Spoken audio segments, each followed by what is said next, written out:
when you think about human groups, you can think of them in terms of a model that I was sort of taught to think about them with during my own anthropology education and that I find useful. So we can think about the fact that, these huge things that we call societies, whether we're talking about quote unquote American society, or even more specifically something like Alaskan society, or even something even more specific, like let's say Soldotna society.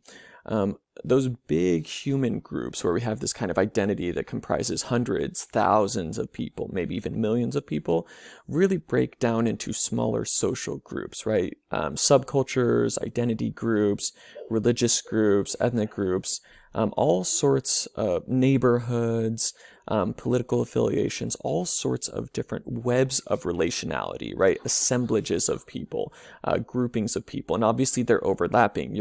I can almost guarantee it, not a part of just one group. In fact, I'd love it if you would pause the video and write down all the different groups that you are part of.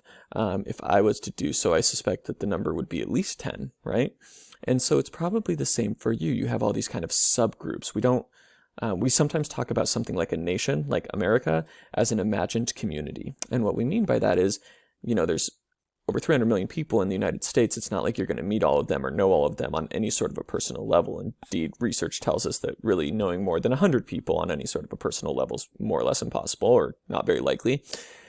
So the fact is that really on a day-to-day level, although we have these big identities, we also very much interact with these smaller social groups. You interact with your campus community, the specific students in your major, you interact at work, you interact maybe with the military unit, things like this.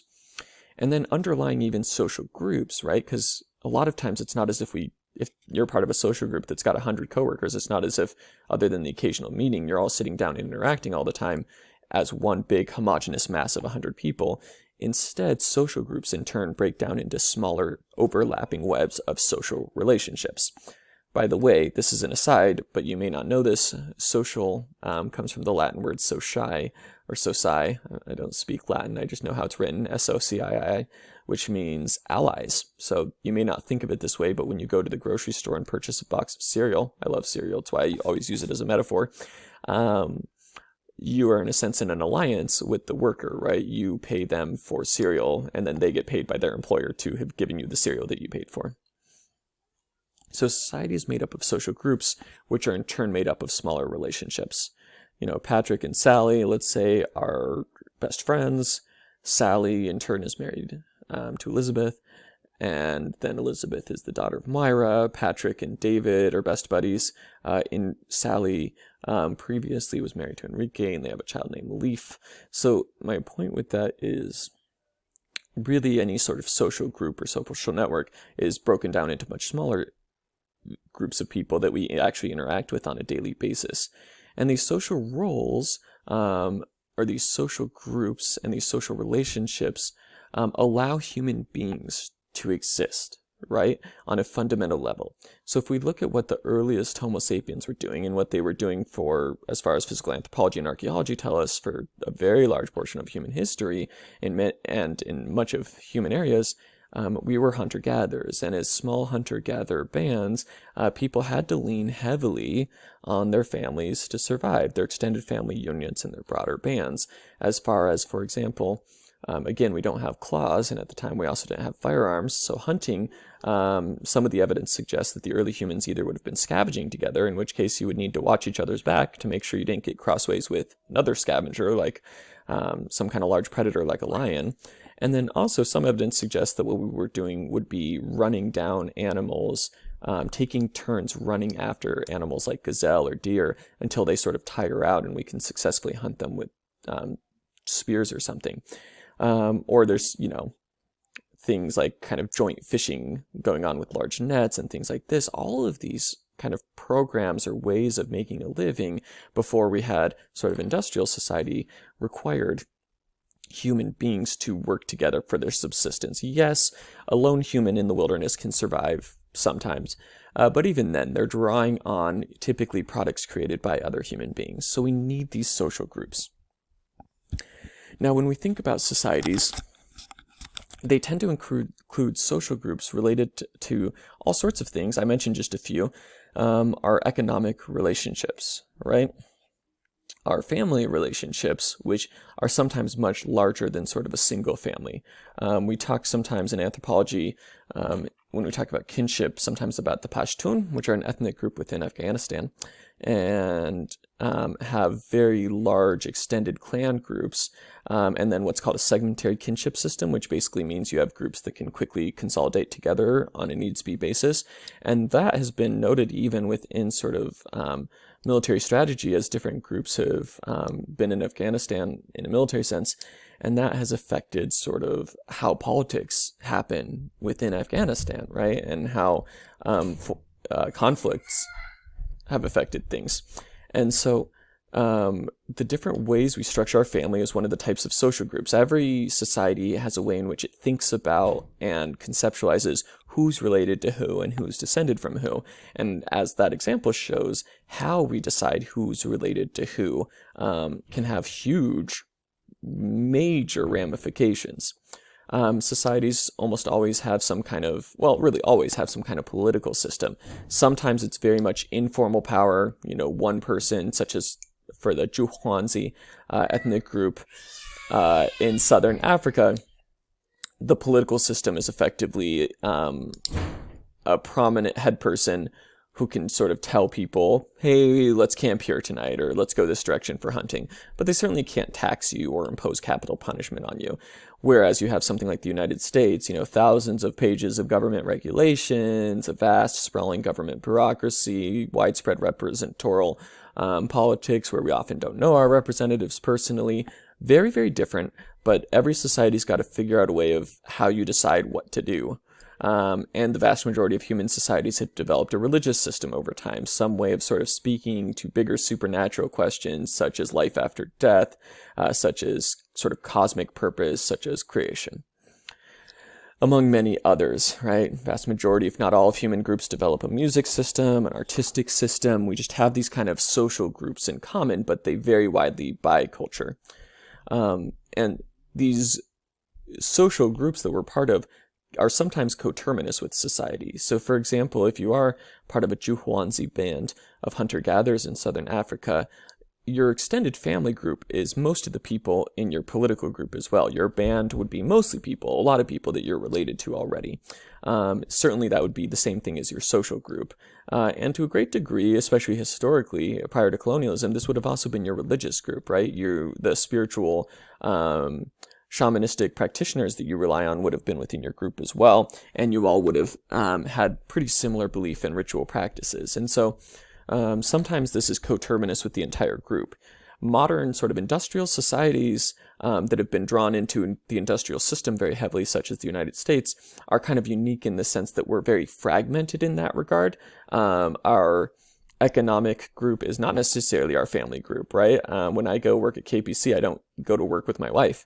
Our political system is not the same as our workplace system, right? Even for me, as somebody that's kind of sort of a state employee by virtue of being a state university employee, it's still not, my workplace is not the exact same as sort of, or isomorphic with who my political party is or something like that. And certainly I, as far as I know, don't go to, religious services with any of my coworkers. And so my point with that is we live much more segmented lives than many of our ancestors did, and indeed as many small-scale groups do now. Now, whether we're in a large-scale industrialized group, whether we're in a small-scale non-industrialized or semi-industrialized group, whatever group we may be a part of, one thing is for sure, we have social roles. And what I mean by social roles is that you have prescribed rights and obligations based on the sort of identities you have within a social group. And this is true of all social groups. There is not a group on Earth where it's just sort of you get to decide everything about what you want to do.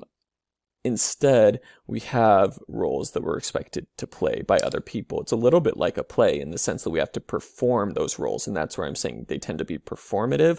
If you work in customer service, whether you want to be pleasant that day or not, you're sort of required to be pleasant because that's part of being in customer service. If you are let's say, Yanomami person that's going out to hunt that day in the middle of the Amazon, you are required to go hunt. And typically if you're a male, you're required to go hunt, and that's just part of the performative aspect of your job, even if you don't really care to hunt. So roles are often performative in that sense, and that doesn't mean that we don't enjoy performing them and find a lot of meaning in them, but they're performative in the sense that they're an expectation that may or may not come naturally to us, but that then we kind of put on as part of our role. And they tend to be relational in the sense that roles link into each other and depend upon each other. You cannot have a minister without followers, right? You cannot have a politician without followers, for that matter.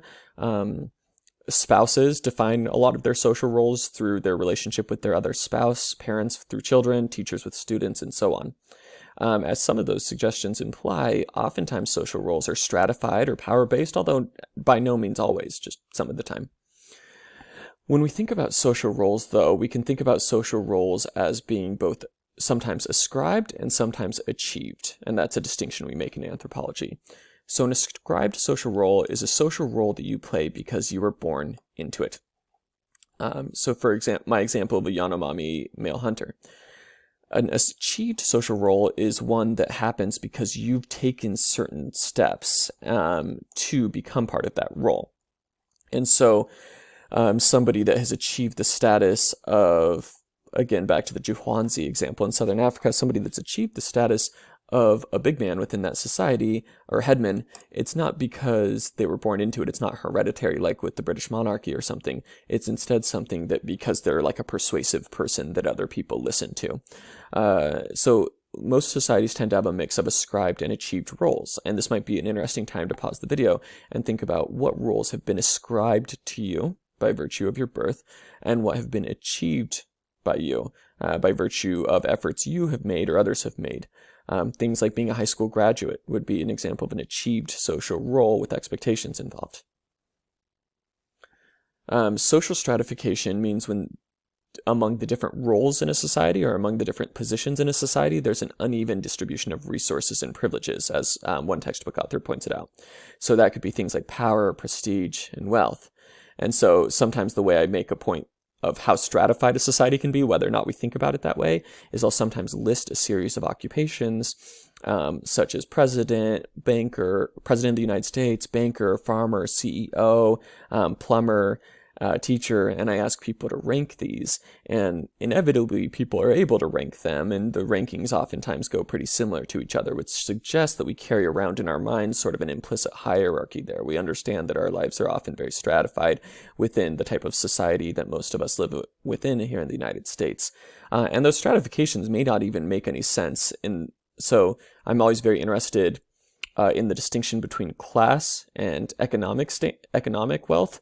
And so somebody might be from a physical manual labor-based trade and be making more money, for example, than a college professor.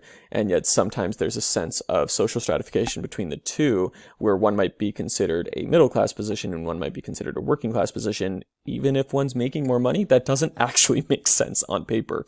But oftentimes hierarchies and stratifications don't make sense on paper. So yeah, it's cultural, right? It's sort of cultures have made decisions about how we label different kinds of positions that people are within. So social power is another concept that goes along with groups. So by and large, all groups are going to have some kind of social power, meaning the ability to bring about change in other human beings, get other human beings to listen to you.